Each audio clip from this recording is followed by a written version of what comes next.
আজ থেকে হাজার হাজার বছর আগে যখন পৃথিবীর বেশিরভাগ অংশই অন্ধকারে ডুবেছিল, তখনই নীল নদের তীরে জন্ম নেয় এক অবিশ্বাস্য সভ্যতা, প্রাচীন মিশর।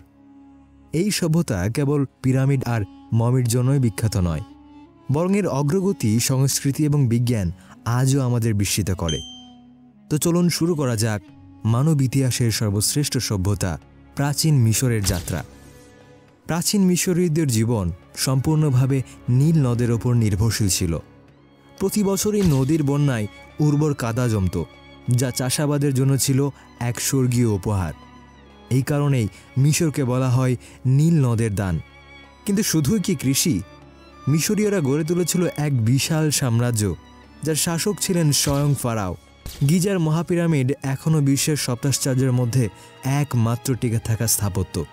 কিন্তু কিভাবে তৈরি হলো এই বিশাল কাঠামো?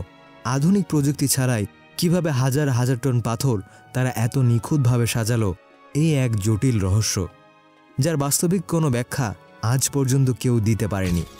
প্রাচীন মিশরীয়রা বিশ্বাস করত মৃত্যুর পরেও জীবন আছে, তাই তারা ফারাওদের দেহ সংরক্ষণের জন্য ব্যবহার করত এক রহস্যময় বিজ্ঞান, মমিফিকেশন। কয়েক হাজার বছর পরেও এই মমিগুলো আজও অবিকৃত রয়ে গেছে। ক্যালেন্ডার, ঘড়ি, এমনকি ডাক্তারি বিজ্ঞানের অনেক আবিষ্কার প্রাচীন মিশরীয়দের হাত ধরে এসেছে। তারা প্যাপিরাস কাগজ আবিষ্কার করেছিল, তারা গণিত ব্যবহার করে পিরামিড বানিয়েছিল, এমনকি জ্যোতির্বিদ্যার মাধ্যমে তারা ভবিষ্যৎ গণনা করত। কিন্তু এই মহান সভ্যতাও টিকে থাকতে পারেনি। বহিঃশত্রুর আক্রমণ, অভ্যন্তরীণ দুর্বলতা আর রাজনৈতিক বিশৃঙ্খলার কারণে একসময় প্রাচীন মিশর হারিয়ে যায় ইতিহাসের পাতা থেকে। কিন্তু তাদের স্থাপত্য, সংস্কৃতি এবং রহস্য আজও আমাদের মুগ্ধ করে। প্রাচীন মিশর কি শুধুই অতীতের এক অধ্যায়, নাকি এখনও এর অনেক রহস্য উন্মোচন করা বাকি? কমেন্টে জানান আপনার মতামত।